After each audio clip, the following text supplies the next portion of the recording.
One. Welcome to the Peoria Art Guild and our newest exhibition in the galleries. It's TTAG, which stands for the Third Thursday Art Group. Correct. And we are here with Ken Clubb, one of the members, and we're going to go through, it's a group show, so we have a diverse types of art, genre of art, as well as media, as well as backstories to each and every one of them. I think what's interesting is that the writers in New York had the Algonquin Club. Oh, sure. Peoria has the Third Thursday Club, which is great because it's more about the visual arts. So if you tell us a little bit about how it got started, and then we'll go. Well, it was in January of 2018. Dave C. and I had just retired from working for many years and decided to go to a show out at ICC. It was a Steph Van Doren's show, and Steve Boyd was there. And the four of us were standing around talking art and doing exactly what we're doing right now. And somebody made the comment, wouldn't it be nice if we could get together and talk art? We're all retired. We can do it during the middle of the week, during the day. Let's get together maybe once a month and talk art. So we said, okay, next month, let's just start it. The first time we got together, it was at a coffee shop, and finally somebody said, hey, I think we need a beer. So we ended up going down to Rodell's and meeting there, and decided to do it on the third Thursday of every month. And we got to join you at Rodell's, and it was very nice. And you can be loud, and no one expects anything less At the middle of the afternoon, there isn't too many people there, and we can get together as a group.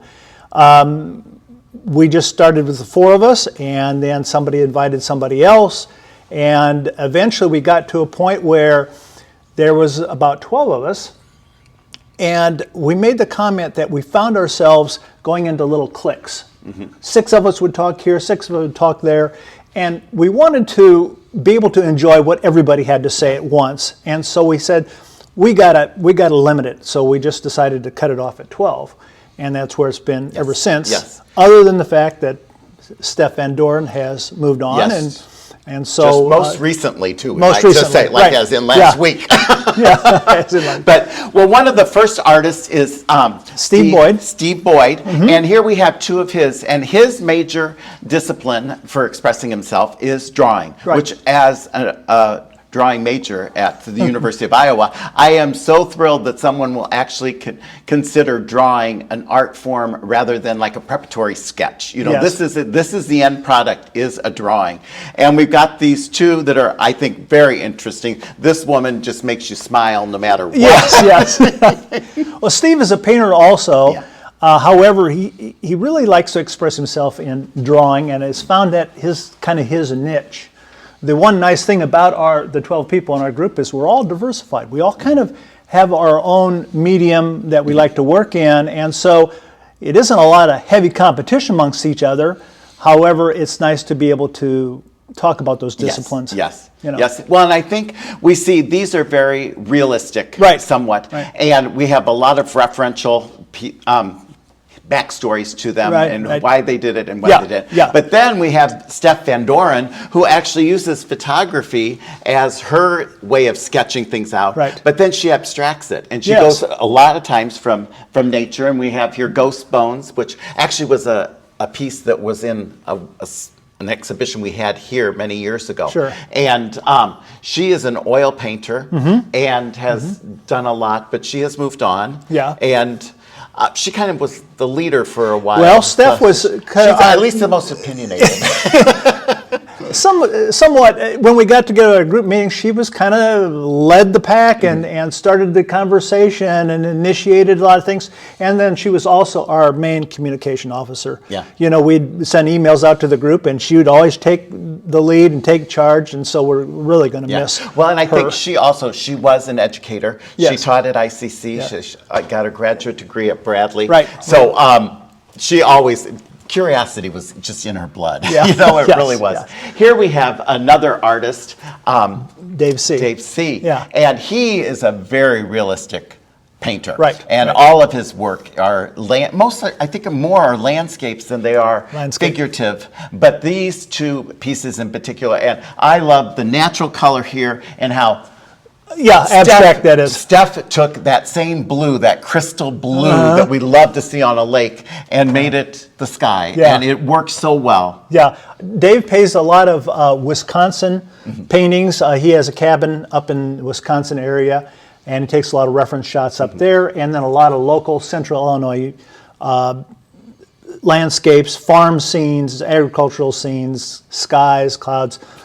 A wonderful landscape painter. And they're always saturated with wonderful color, you know, and I think that's really what makes them so striking. My favorite spot of this whole painting is that spot right there. Yes. The lily pads that and how that blue reflects from up in the sky somewhere up there and comes down and has that transparent look. It is through the water. It's just remarkable. Yeah. As we said, there are many disciplines. Right. We have here Connie Andrews, and she's represented in the show with these sculptures. She has two sculptures here. Connie paints also, but she mainly does a lot of sculpture and is just a fantastic sculpturist. And there again, realism. She likes to do the body and the human figure and faces, portraits in clay. An excellent. And this guy, this is Crybaby, and it makes me laugh. It captures the spirit of it. I mean, he has got that big, great pout on him, and he is just not. And I love the fact that she only did from the waist up, and we secured it here on the base, and it's just like he's kind of coming out of that base, like crying and angry with the world or for something, for whatever. Maybe he wants to be fed. Even the eyes seem to be glistening a little bit. Yes, they do. They really do. Yeah. We have another wonderful installation piece by Barb Perry. Yeah. And Barb has really become her own when it comes to sculpture and doing installations. She's had a couple of here at the Art Guild that are just incredible. This one is Suckle, I believe, is the name of the piece. And Barbie is another one that does a lot of different disciplines. She loves to paint. She loves to use her hands and express herself. Exactly. I think this one, again, we have Ghost Bones over there by Steph, and then we have these wonderful white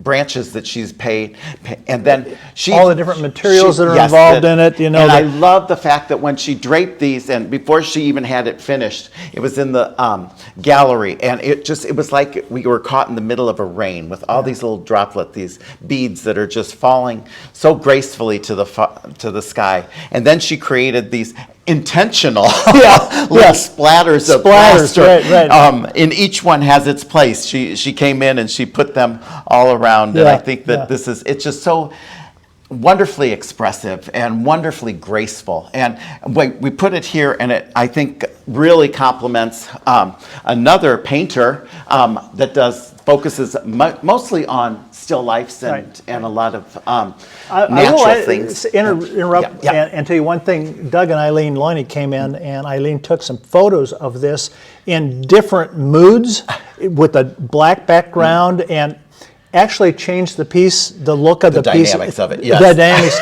two different ways, and so it was fun to see this transform. Rather than just the gallery setting. Little things like that really do have a big impact on what people see and how they see it. But I thought when we look through and we look over here at Sherry's work, it's wonderful because you've got that same graceful arc in the flowers and in the vase and all of that. What we'd call the very painterly style. Yes. Yeah.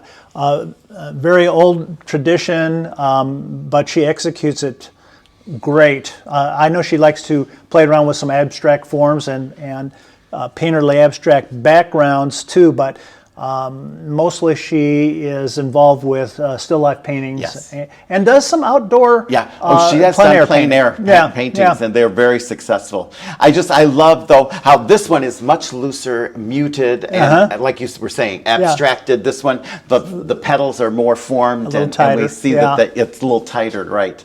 and she also always focuses on light, and Yes. I think that that's important, especially to a painter more than any other discipline. Is that the way you use light and whatever the shadows, and whatever the highlights, your subject matter is, the content becomes, it just pops and it does all sorts of wonderful things. Well, and then comparison to Steph's, and which we is put this right next to it because here we have a totally abstracted magnolia blossom. right. And again, though, the colors, even though hers are muted, but they're so true to nature. Right. And here we have kind of an explosion of very intense colors, and each color has its own separate space on this canvas. Yes, right. Even zooming right into that little space right there, all the lines draw your eye into that spot, and then you follow colors out to the exterior, so your eye wants to roam around the whole thing. And the magnolia has been a wonderful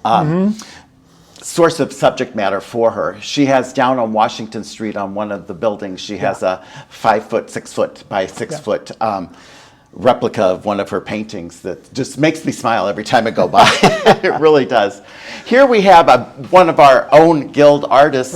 We have Peggy West, and Peggy's interesting because she is a printmaker, but she's a bookmaker. Yes, she loves the letterpress, and her work here is all about letterpress and using words as well as images. Well, and hand construction. Yes. The pencils, and then how she actually creates and makes this by hand. And each one of these is individually printed and assembled. And she's got this put together. Wonderful Mother Earth, and this is a homage to Earth Day and all of the special things that she did in it has to do with Earth and with recycling and reclaiming the Earth. It's really just a lovely, lovely book.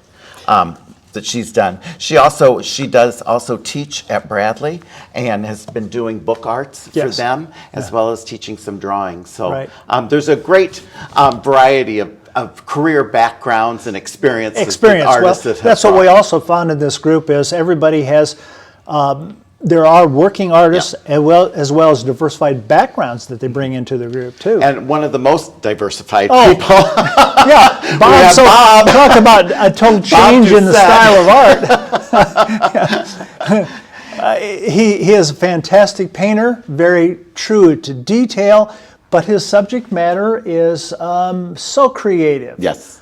Well, and I think when you use the word fantastic, not only is it exceptional, but it's fantasy. Fantasy, and that he is relocated here to Peoria in Central Illinois from California. And so sometimes your interpretation of the environment you're living in and the space that you're living in is really different. You know, I really like the darkness here and how, again, the light is absorbed behind her so that she's just popping out there and looking directly at us.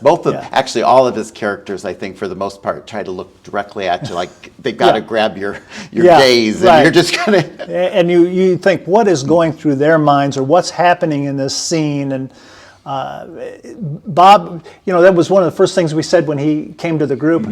We said, Peoria? Why would you want to come from California to Peoria? And he had some very good reasoning. Absolutely loves Peoria and the art scene. We've embraced him. He's had some wonderful exhibitions throughout the Central Illinois area. I do think, again, we have Peggy's very realistic interpretation and dedication to the earth. Here we have clouds and these wonderful, little scenes that are set back here. But again, it's all about the earth, and it's about an idyllic situation that's really quite beautiful. And the characters he creates. They're fantastic. Here we have another piece of Peggy's that she did. She's combined her book arts with making it a relief, actually, a sculpture on the wall. And this is Meg Kept Swinging, which is just a riot, this wonderful poem that she has on this ladder-like. And encourages people to actually touch and feel and work the artwork itself. People don't realize how much work goes into creating this piece. It isn't just simply finding a box and decorating it. And there's a lot of thought and process that goes into it, especially manipulating and printing press. Well, and I love her imagery. In this case, it takes me back to, the Jack and Jill and Tip and Mitten and all the little primers that we all had to learn to read for. And we had all these wonderful things, and you've got this character that is from the 50s, almost. And it's just so sweet. And the spot coloration. And it's in a very good way. It's sweet. Yeah, it is. Then we have Chris's and here's pieces that are not necessarily sweet. Another medium of art. Yes, photography. Photography. These are just part of a series I know, the Crucible series, and they are, again, fanciful, though. Just incredible, the natural geometry and design that comes with making this series. And I think there must be 25 or 30 of these pieces. That's what he's told me. I think he works really hard at the different layers of creation. He told me, these are just dried leaves and sticks. And are you kidding me? It looks like diamonds and all kinds of intense reflective materials just made out of simple natural materials. And again, lighting is everything. It really does. Yeah. But I do think it's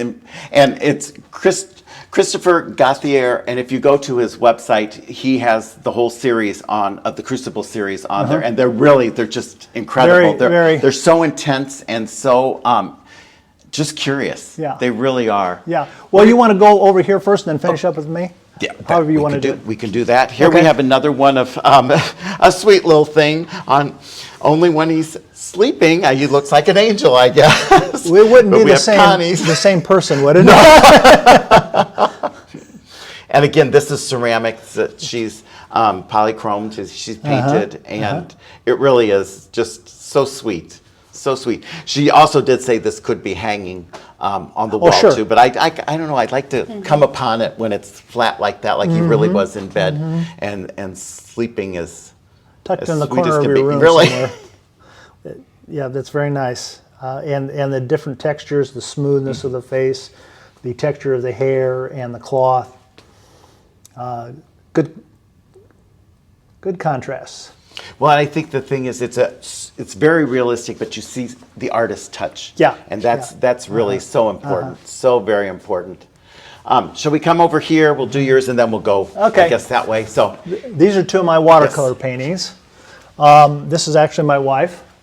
We have a photo that we took many years ago, and I needed a subject to do a painting for no special reason other than I wanted to paint some more. So I pulled the photograph out and decided to have some fun with the background and paint the image.